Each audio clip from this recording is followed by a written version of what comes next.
towards... Ready-to-hand entities? Well, no, but the name for the fact that the equipment has a function. And in order to? No. Yeah, I suppose, yes, I think that's right. The hammer has an in order to. All equipment has an in order to. Is it in there? Well, it says for the sake of which at the top and then towards which. Oh, well, that's not wrong, but it's leaving out the crucial thing. That's very strange. Is that told? Yeah. Maybe he just isn't busy talking about this. You hammer, and you use the hammer in order to hammer in the nail. That's the basic in order to.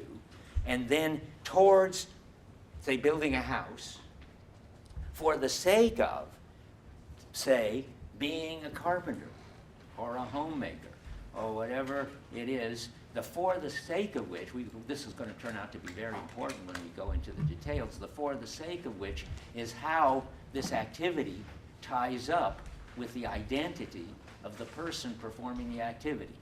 So the carpenter is hammering in order, that's the for the sake of with. There's also a with which in there, the hammer. I'll write it all on the board later. There's the what is it now again? I never can remember the first one. What did I say? In order. Yeah, in order to, the with which, the in which, the towards which, the for the sake of which. Heidegger is the first person to try to spell all that out, the structure of that activity. But why are we talking about that? Because of Tao's question. I think Heidegger wants to say that the body is transparent when it's functioning well, and therefore it's transparent most of the time, unless you've got a broken arm or something. And more stuff can become transparent, that is, lose its properties like the body, as you take them over and become skilled at using them. Although he never says that. I think if you cornered him and interviewed him, that's what he would have to say. Yeah? So does he say something like the body is the opening towards which we have the world? The body is the... Does he ever say that even? That the body is the opening toward the world? I mean, Merleau-Ponty says that. I mean, Heidegger says, don't bother me about the body. I've got enough to worry about. That's all he ever says on the subject, ever. It's just not, it's just too hard for him. And maybe it's only transparent when you actually use it as a piece of equipment. Use your body as a piece of equipment? Yeah. How would you do that? Performing a particular act. Well, then you don't use your body as equipment. Exactly. I mean, the body is always, to talk sort of Heidegger jargon, always already equipment. You don't use your hand unless it's something unusual. Or I can imagine you use your body, for instance, if there's a big wind and you want to keep it from blowing away your papers, you could throw yourself across your desk and use your body as something like a paperweight. But normally, when you use your body, you don't use your body. You would just cope with things, and you're embodied, and if everything is going well, they become transparent like your body.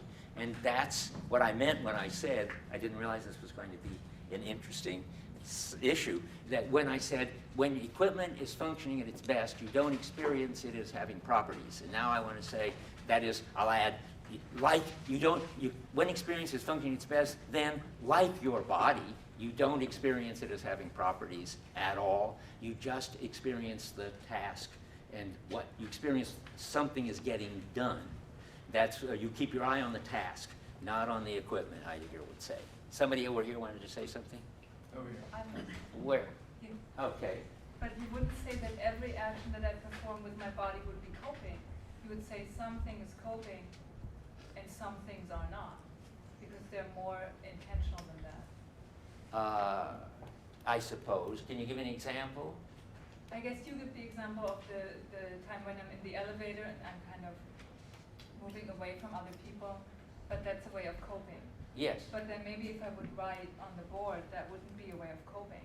Oh, I think it is. I mean, when I write on the board, then I'm using each equipment towards getting my ideas across to the class and so forth. That's exactly the model of it. No, but there probably are cases, I don't know what they are, when you do use your body in some other way. But let's not worry about it, because for a first rough sketch is what I want you to get right now. Yeah. This kind of goes back to before, you're using the hammer example, and it's a very specific tool that's kind of functions within our society to hammer nails with, Yeah. right? What if you had just like a rock? I mean, it seems that could function as a hammer, it could function as, you know, a toy to play with, it can function as a paperweight. And so for me, it seems as if that, I don't know, I mean, it seems to be like a natural thing seems not to have this readiness to hand as something that's kind of man-made and specific. geared for See, these are complications we shouldn't go into, but I'll say a word about it. Heidegger wants to say that to be a hammer, for instance, and I did say it, but I sort of smuggled it in, it's a social role. I mean, you can use a screwdriver, or you can use a hammer as a screwdriver to open a paint can or something like that. But that isn't really when it's functioning as a hammer. So there is the appropriate way to use hammers, and that's part of what it is. So there is a cultural element in equipment. It's for doing such and such.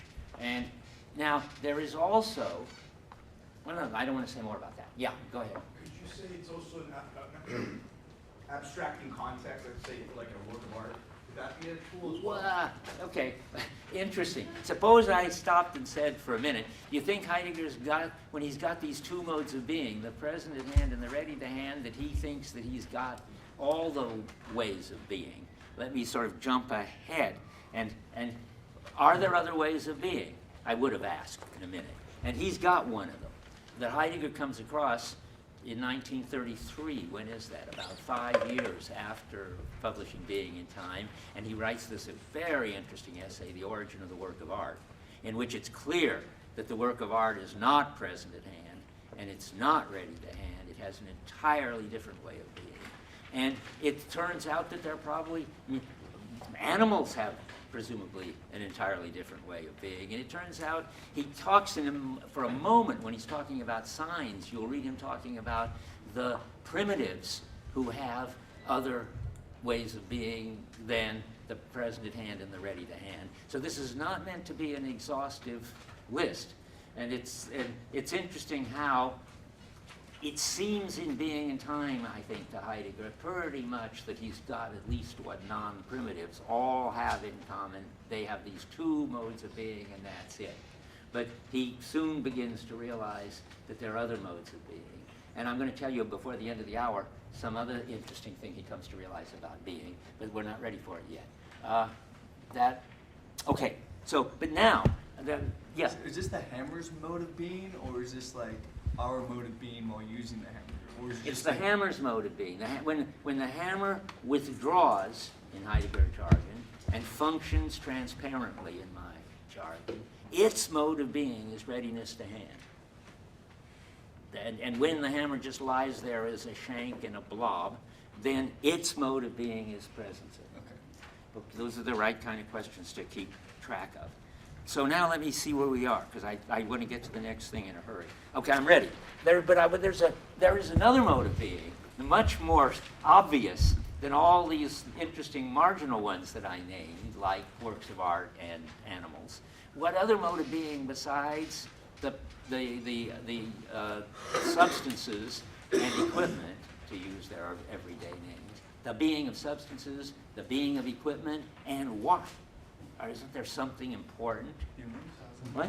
Dasein? Yes, human beings. You're cheating, I think. Dasein. You're not supposed to know that yet. But anyway, but human beings have a mode of being, which is certainly not being substances with properties, and certainly not being an equipment, although they can be treated as substances with properties. Doctors have to do that. And they can be treated as equipment. People who are not nice to other people do that. They treat people who helps as functionaries in their lives. But it's clear that human beings are a third kind of being, and in Heidegger's way of thinking and arguing in Being in Time, they're even more fundamental way of. It's an even more fundamental way of being than the present at hand's way of being and the ready to hand way of being. Can you see why? because he sort of was on the track of it. Because it's relative to us that things are equipment and have readiness to hand at their way of being. And it's even relative to us that things are, have isolable properties and are isolable objects. That's the way we make sense of them. And so we are absolutely fundamental in this story. And now we have to talk about us for a while. So the first big deal move, and I think maybe this is the moment when you should see why Heidegger is so radical and so important, is he claims that philosophers having had only the present at hand way of being, have understood human being. They didn't understand equipment at all. They just ignored it. But worse, they understood human beings as a kind of substance. That is, the soul, Plato would say, with its three parts. That's a kind of substance. Descartes was right up front about it.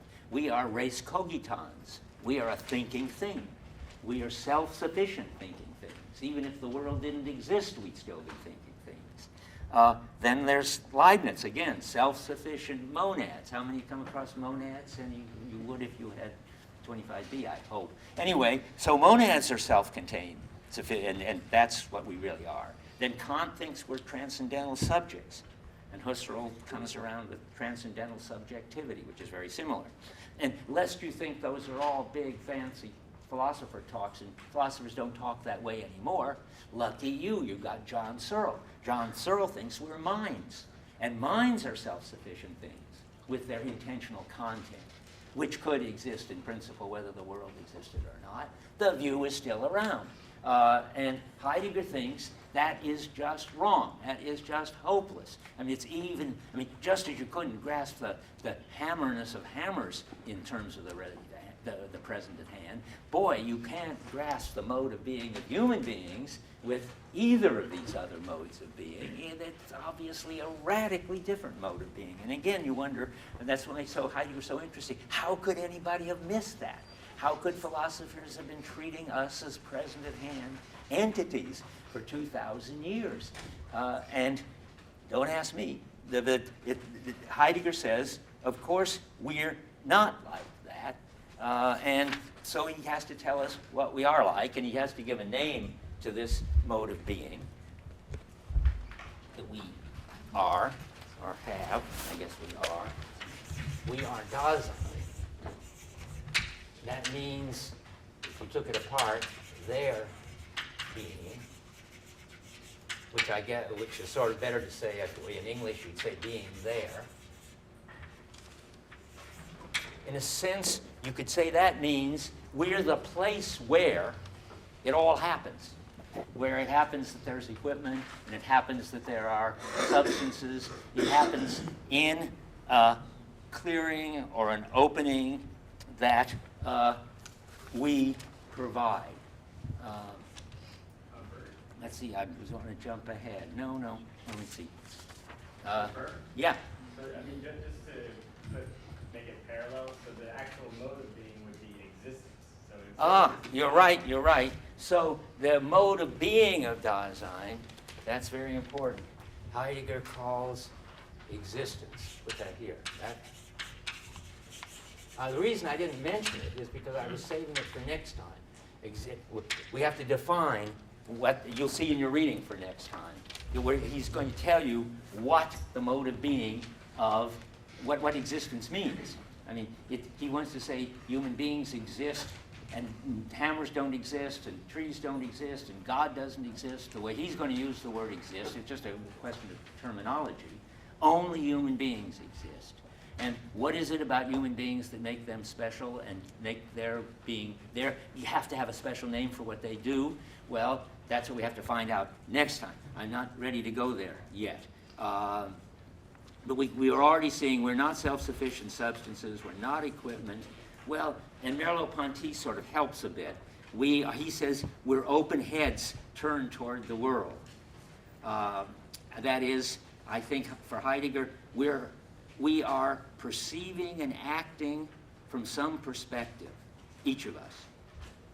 remember, this is phenomenology. Don't let the fact that you've got a brain or that there's energy coming into your eye and putting things on your retina, present at hand facts about you like that get in the way of trying to see what it's like to be here experiencing me talking, for instance. Well, it's like being an open head turned toward the world from a point of view. Over here, you've got a different point of view than there. But there's nothing else in between. And there's not even any intentional content in between. In fact, there's no inner. Well, this is where it starts to become very radical, Heidegger's view. If you just stick to the phenomena and try to describe Dasein and the mode of being of Dasein, you find that Dasein is this openness, this being there where it all happens. But Dasein isn't inner. It doesn't have inner content. The whole distinction between, which for instance in Searle is still perfectly there as it was in Descartes, between the inner and the external world, is gone. When you've understood this course, if you come out of this course on the other side, you won't understand anymore. You really won't, I can't anymore, what people mean by the external world. As if there was some internal world that was contrasted with this external world. There's just this world, and we are open on it. That's what Heidegger says is obvious, and you've got to sort of start there. And if you can then introduce intentional content, that is, we do have dreams and images and private stuff going on that isn't perhaps out there in the world, though I don't quite know where it is. But whatever it is, it's kind of just breakdown stuff that you only have when somehow, again, everything isn't going the way it sort of normally does. Normally, you've just got this openness. You just are this openness. I don't think Heidegger has an account of really what to do with the stuff that isn't just part of this shared world that we're all coping in. And that's what Descartes made such a fuss about and sort of invented the inner. But for Heidegger, the important thing is that you are the there in which this public shared world shows up, but of course from your own perspective.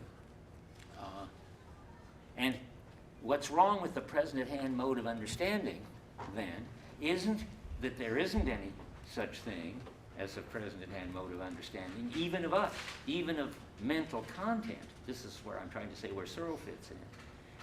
But mental content, for instance, trying to do things, imagining things, desiring things, and so forth, happens when there's some kind of disturbance in our normal involved coping with things.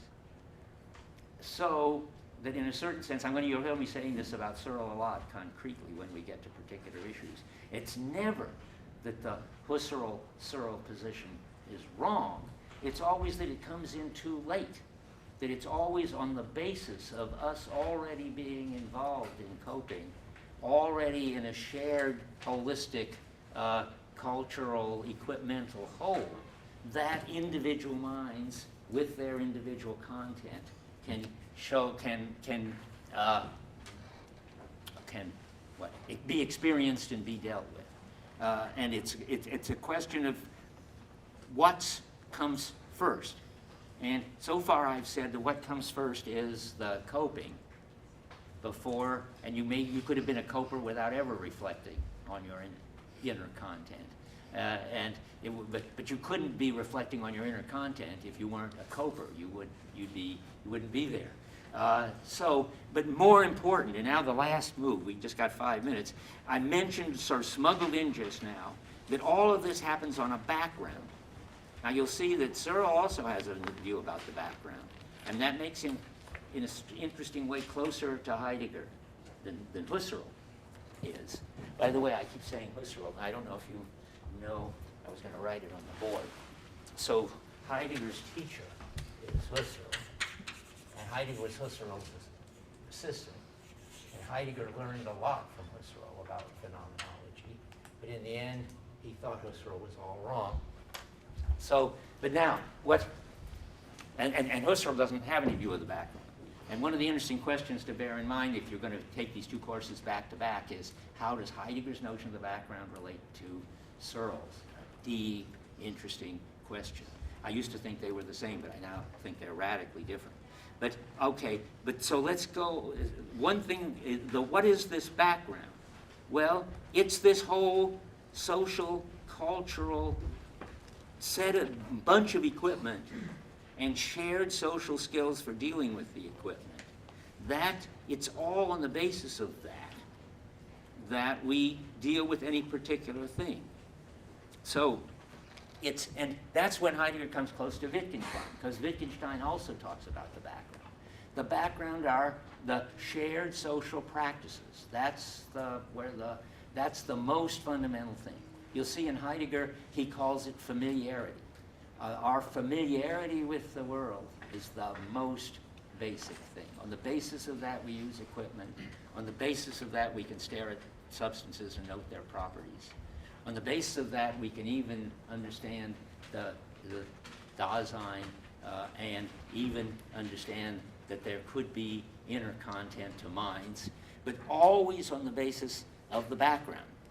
So what's the bottom line again then about the understanding of about being? Well, I took a little longer to get here than I thought, which is unfortunate but I want to explain one crucial sentence on page 25. Just have time to do it. At the very bottom of page 25, where he says, that's why I had to assign you these pages for this sentence. What is asked about is being, that which determines entities as entities. I think that's the old-fashioned answer, the traditional answer. Then being was the most general property of entities, beingness. So there would be furniture or lecterns, and that would be furniture, and there would be material objects, and at the top of this hierarchy of stuff, there would be living beings and material beings and, say, numbers of beings. This is how traditional philosophers talked about it. And out of that whole pyramid, you get to this highest, emptiest property, namely the beingness of everything. I think that would be, then being would be what determined entities as entities. But that's not what interests Heidegger. It's the next half of the sentence that interests Heidegger. That on the basis of which entities are already understood. That mysterious phrase. That says that being is some kind of background which has to always be already in place for us to understand entities. And only when that's there do we understand entities. So in that background, to pull it all together, will be our understanding of equipment and what sort of equipment there is and what it's for. All these skills we acquired when we got socialized without ever having to think about it. And there will be our ability to stare at things when there's a breakdown or when we want to build something new and look at its properties. And there's our ability to deal with other Daseins, and that's a whole complicated story about how human beings deal with each other. All that whole, this is the holism, forms the background on the basis of which the entities, like hammers, like people, like, say, stars and sunsets, which are only present at hand, they're never ready to hand, all of them are understood. And this phrase, on the basis of which, is the crucial phrase. That being is, that's talking about the background. That is, it's not something that you think about. We'll argue later, it's not something you could think about. It's not a bunch of beliefs, this background on the basis of which everything is understood. It's much more basic than that. That's why I called it skills earlier and practices.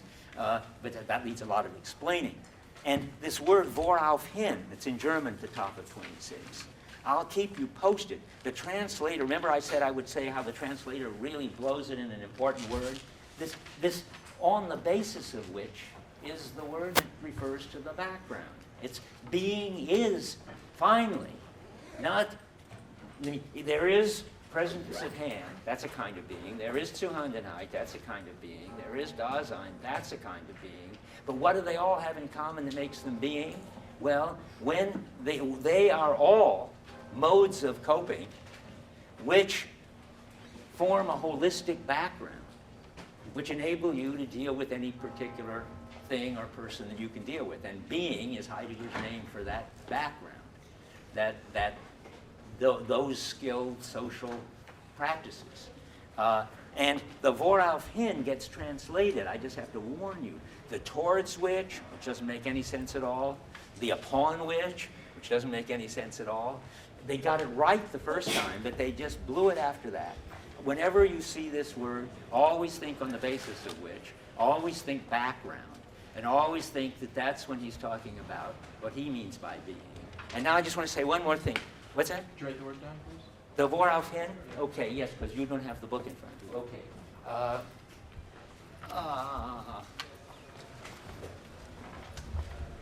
Let's see if I can get a place to write it. Sorry. Okay, so.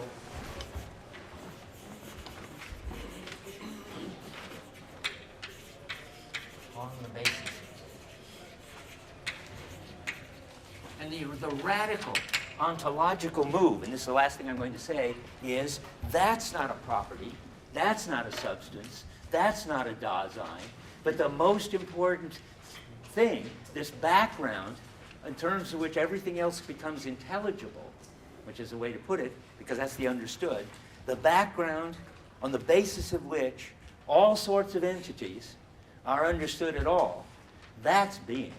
And nobody in the history of philosophy ever thought about that, Heidegger wants to say.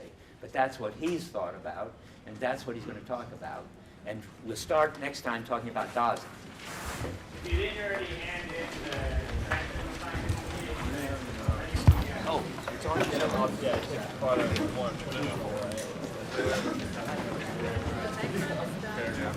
No, if I said that, I shouldn't have. No, the background is that on the basis of which everything is understood, including